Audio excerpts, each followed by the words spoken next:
کہ جو شخص کتاب لکھ لیتا ہے اس کا تعلق اس دنیا سے ہوتا ہے جہاں کانٹے نہیں ہیں، جہاں ابتلا نہیں۔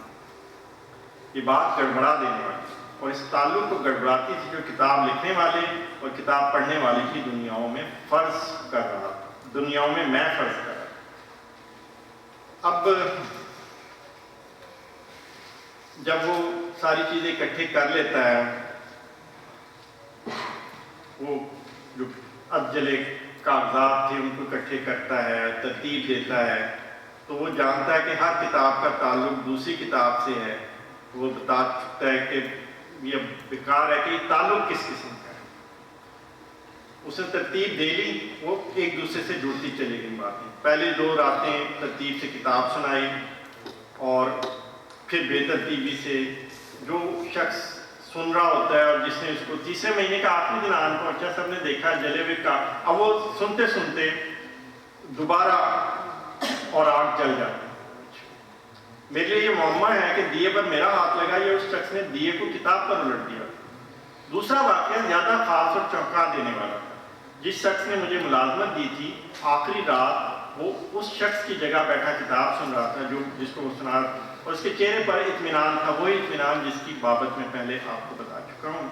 تیسرے مہینے کا آخری دن آ پہنچا، سب نے دیکھا جلے ہوئے کاغذوں کا ڈھیر ایک جگہ پڑا ہے، اس کے ساتھ ایک چھوٹی سی ڈھیری پڑی، جلنے سے بچ رہنے والے کاغذات پر مشتمل تھی، مگر اس کے دائیں بائیں اور حاشیے پر نئی عبارتیں رقم، ایک نئی کتاب تخلیق ہو رہی تھی۔ جو اس ڈھیری کو جب بعد میں پڑھا گیا تو وہ ایک مکمل کتاب تھی، وہ کہیں نہیں تھا وہ شخص جو سن رہا تھا۔ کمرے کے ایک کونے میں ایک جگہ راکھ کا ڈھیر تھا۔ کبیر اور انصاری دونوں نے حلفاً کہا کہ انہوں نے کتب خانے کے جلنے سے پیدا ہونے والی راکھ دوسرے کمرے میں سمیٹ لیا۔ انہوں نے یہ بھی حلفاً کہا کہ راکھ جلے ہوئے کاغذوں کی نہیں تھی۔ پھر کس کی تھی یہ آپ سوچتے ہیں؟ آخری جو افسانہ ہے وہ جس پہ میں بات کروں گا، باقی اس میں ایک اور پہ بھی بات کرنا چاہتا تھا لیکن میں اس کو زیادہ نہیں لے کے آؤں گا۔ ایک خاموشی کا سر آخری افسانہ ہے، لیکن نکاح ٹوٹ سکتا ہے، قسم نہیں۔ ہم سب اپنے والدین سے، اپنے بزرگوں سے ایک خاص قسم کا تعلق رکھتے ہیں اور ہم اسی تعلق کے پس منظر میں اپنے والدین کو دیکھنا چاہتے ہیں۔ لیکن اس افسانے میں مصنف نے بہت اہم بات کی ہے کہ ہمیں یہ چیز نہیں بھولنی چاہیے جو ہم اکثر بھول جاتے ہیں، اپنے والدین، اپنے وہ لوگوں سے جن سے ہم محبت کرتے ہیں ان کے بارے میں۔ ایک راوی جو اس افسانے کا کردار ہے، اس کی والدہ یا ماں کی جو شادی ہے اس کے باپ سے دوسری شادی ہوئی، اس کا جو پہلے جو نکاح ہوا تھا وہ کہیں لاپتہ ہو گیا تھا اور کافی عرصے تک واپس نہیں آیا، تو اس کے نانا نے اس کے باپ سے اس کی شادی کر دی ہوتی ہے۔ تو جب یہ گھر آتا ہے کہیں شہر سے تو وہ ایک خط ان کو ملتا ہے جو وہ گمشدہ جس سے اس کا نکاح ہوا تھا، وہ اس نے وہ شمس، میرے خیال میں اس کا نام تھا اگر میں بھول نہیں پاتا ہوں،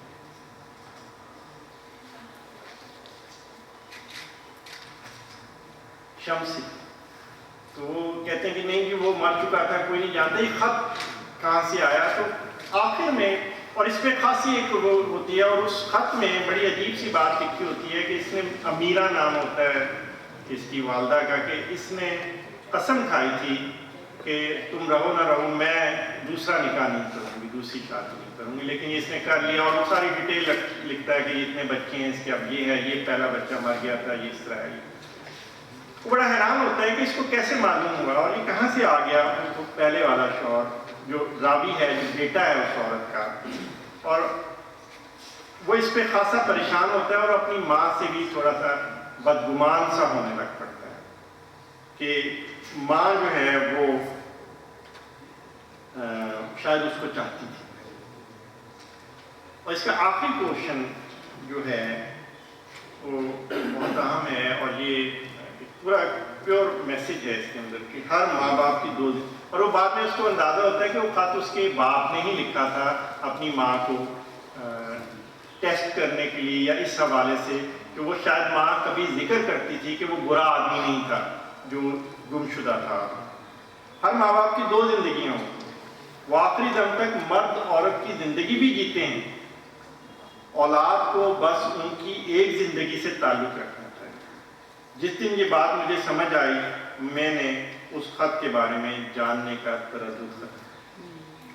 اور یہ بات درست ہے کہ ہم یہ بھول جاتے ہیں کہ ماں باپ بھی مرد عورت بھی ہیں.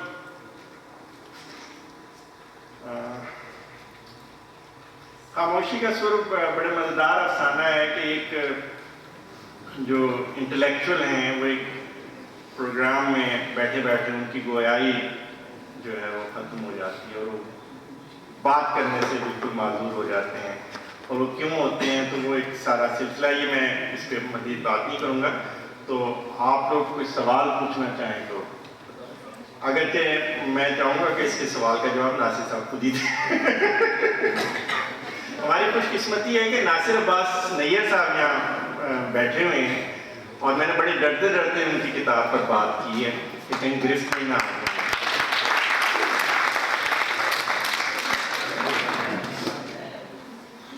اس میں کوئی اضافہ کرنا چاہیں, کوئی رائے دینا چاہیں؟ میرے خیال میں رفت تو ضرور بات کریں گے. بہت شکریہ سر. بہت خوبصورتی سے آپ نے اتنی خوبصورت کتاب کا تعارف کروا دیا. اور اس میں سر یہ کہنا چاہوں گی, ایک جہان حیرت ہے یہ کتاب جو ہے.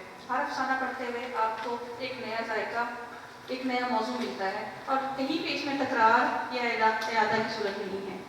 اس کے ساتھ ساتھ دوسری بات یہی کہ یہ پاپولر فکشن نہیں ہے اور اس کو ایک دفعہ میں سمجھنا تو ممکن نہیں ہے. یہ پوری یکسوئی اور توجہ مانگتی ہے. تو بہرحال بہت خوبصورت کتاب ہے اور امید ہے کہ باقی لوگ بھی اسی طرح سے آپ لوگ پڑھیں گے تو افاقہ ہوگا. بہت شکریہ. یہ ادھر تو دیجیے.